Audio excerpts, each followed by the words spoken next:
명절에 예배하러 올라온 사람 중에 헬라인 몇이 있는데 그들이 갈릴리 벳세다 사람 빌립에게 가서 청하여 이르되 선생이여 우리가 예수를 배우고자 하나이다 하니 빌립이 안드레에게 가서 말하고 안드레와 빌립이 예수께 가서 여쭈니 예수께서 대답하여 이르시되 인자가 영광을 얻을 때가 왔도다.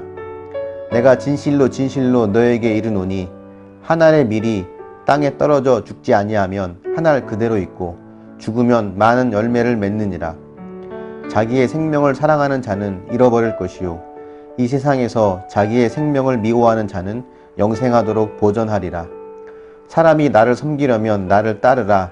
나 있는 곳에 나를 섬기는 자도 거기 있으리니 사람이 나를 섬기면 내 아버지께서 그를 귀히 여기시리라.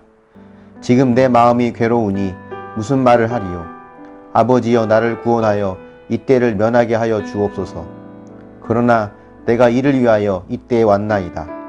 아버지여 아버지의 이름을 영광스럽게 하옵소서 하시니 이에 하늘에서 소리가 나서 이르되 내가 이미 영광스럽게 하였고 또다시 영광스럽게 하리라 하시니 곁에서 들은 무리는 천둥이 울었다고도 하며 또 어떤 이들은 천사가 그에게 말하였다고도 하니 예수께서 대답하여 이르시되 이 소리가 난 것은 나를 위한 것이 아니요 너희를 위한 것이니라. 이제 이 세상에 대한 심판이 이르렀으니 이 세상의 임금이 쫓겨나리라. 내가 땅에서 들리면 모든 사람을 내게로 이끌겠노라 하시니 이렇게 말씀하심은 자기가 어떠한 죽음으로 죽을 것을 보이심이로라. 이에 무리가 대답하되 우리는 율법에서 그리스도가 영원히 계신다함을 들었거늘 너는 어찌하여 인자가 들려야 하리라 하느냐. 이 인자는 누구냐. 예수께서 이르시되 아직 잠시 동안 빛이 너희 중에 있으니 빛이 있을 동안에 다녀 어둠에 붙잡히지 않게 하라. 어둠에 다니는 자는 그 가는 곳을 알지 못하느니라. 너에게 아직 빛이 있을 동안에 빛을 믿으라. 그리하면 빛의 아들이 되리라. 아멘. 오늘 본문에 나오는 명절은 유월절을 의미합니다. 그러니까 유월절을 지키기 위해서 많은 사람들이 예루살렘으로 모여들고 있습니다. 여러분 유월절이 어떤 명절인지 기억하십니까? 출애굽 당시에 마지막 10번째 재앙을 피하기 위해서는 어린 양의 피를 그 문설주에 바른 그 집은 죽음을 피할 수 있었죠. 그 사건을 기념하기 위해서 만든 명절이 바로 유월절입니다. 예수님도 예루살렘을 오셨는데 그것은 다른 사람들처럼 유월절을 지키기 위해서가 아니라 직접 유월절의 어린 양과 같은 피 흘림의 제물이 되시기 위해서입니다. 오늘 말씀에 보면 20절에 헬라인 몇 사람이 예수님을 뵙기 위해 찾아옵니다. 그래서 안드레와 빌립을 통해 헬라인 몇 사람이 찾아왔다는 이야기를 예수님이 들으시죠. 그러자 예수님은 인자가 영광을 얻을 때가 왔다라고 말씀하십니다. 이게 무슨 뜻일까요? 헬라인은 이방인을 의미합니다. 그러니까 이방인이 찾아온 것은 이방인들에게 복음이 임박했다는 것을 뜻하죠. 예수님은 10장 16절, 11장 52절 같은 곳에서 이방인들을 하나님께 인도하기 위해서는 자신이 먼저 죽어져야 한다는 것을 말씀하셨습니다. 그러니까 이방인이 찾아왔다는 것은 이방인들에게도 복음이 전해질 시기가 임박했다라는 것을 의미하는 거고 이것은 곧 주님께서 죽으실 날이 머지 않았다라는 것을 보여주는 것이죠. 그래서 주님은 인자가 영광을 얻을 때가 왔다라고 하신 겁니다. 예수님의 죽음은 유대인을 뛰어넘어 이방인들까지 모든 사람들의 구원을 가져오게 됩니다. 그래서 예수님은 한 알의 밀알이 땅에 떨어져 죽으면 많은 열매를 맺는다라고 하신 거죠. 예수님이 한 알의 밀알이 되어 땅에 떨어져 죽음으로 많은 구원은 열매를 맺겠다고 하신 겁니다. 예수님을 따르는 제자가 된다는 것, 그것은 예수님을 통해 영광을 누리겠다는 것이 아니라 예수님처럼 땅에 떨어져 죽는 밀알이 된다는 것을 의미합니다. 오늘날 복음은 이렇게 예수님의 뒤를 이어 죽어지는 한 알의 밀알이 된 사람들로 인해서 많이 퍼져나갔죠. 2세기 교부였던 터툴리안이라고 하는 사람은 이런 말을 했습니다. 순교자의 피가 교회의 씨앗이다. 우리가 이렇게 복음을 믿기까지는 수많은 순교자의 피가 있었다는 것을 뜻합니다.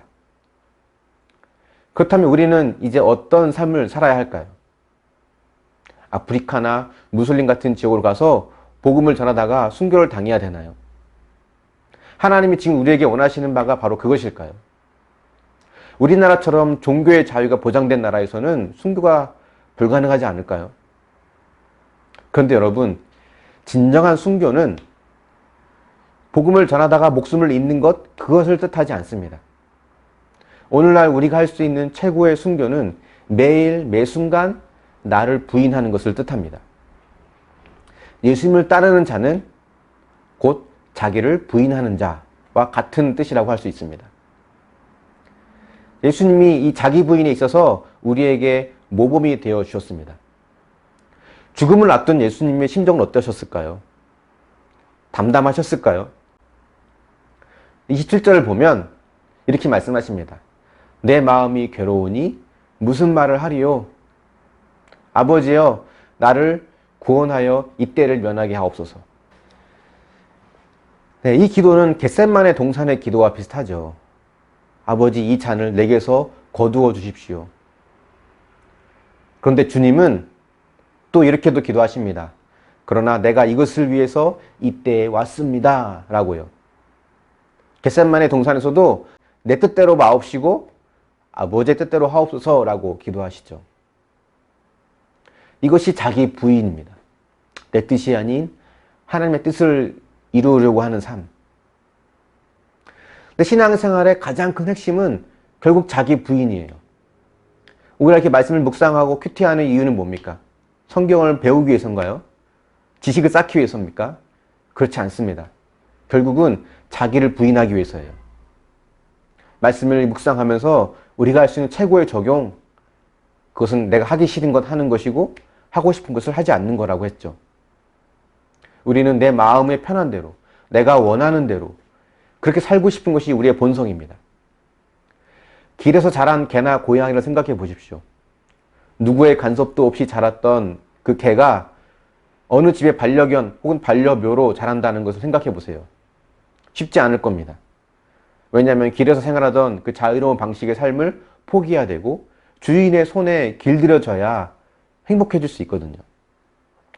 우리의 신앙도 이와 마찬가지입니다. 내 마음대로 살고 싶은 마음, 내 욕심대로, 내 뜻대로 하고 싶은 마음을 내려놓고 주님의 통치 안에, 주님의 다스림 안에 있기를 기뻐해야 되죠.